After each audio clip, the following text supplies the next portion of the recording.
Hi everyone. I wanted to share a really great resource. This is from the Institute for Healthcare Improvement, and this may be very helpful to you as you're starting to really dive into conceptualizing your project. And as we're conceptualizing a project, we need to set things in place, lay the groundwork for sustainability.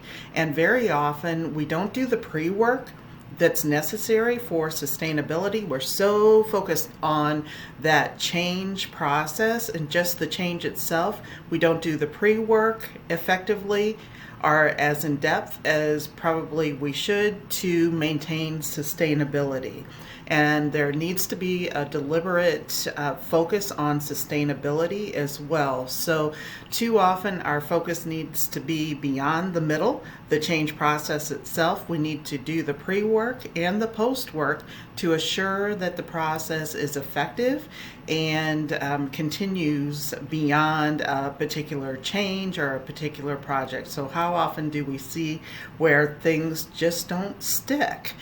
So with that being said, this tool actually triggers some of those questions to help to really structure a project to move forward. And it kind of correlates with our logic model as well. And you'll see that some of those components can really fit into the logic model. And these are basically some questions to ask yourself and to really deliberate about how to make sure that these components are actually in place for your success, for the success of your project. So this is actually not just looking at the evidence and trying something. This is the how-tos based on the best research, and the focus of the Institute for Healthcare Improvement is improvement. So they have researchers that refine this process, and this mimics or has the acronym of MOCA.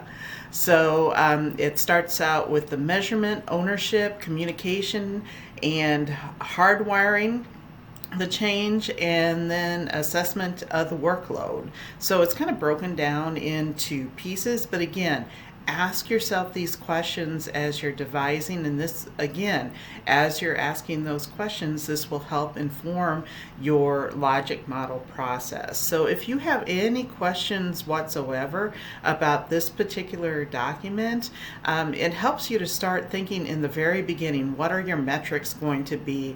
Who's going to own the work? And how are you going to engage those folks in owning the work? And then how are you going to communicate? How can you support the individuals to be successful in this process? And what kind of training maybe needs to be completed? And then how are we going to solidify this in the workflow? How are we going to make it the easy choice to do the right choice? How are we going to make that to be the easiest choice? And how can we really build that into our thought process and standardize the work?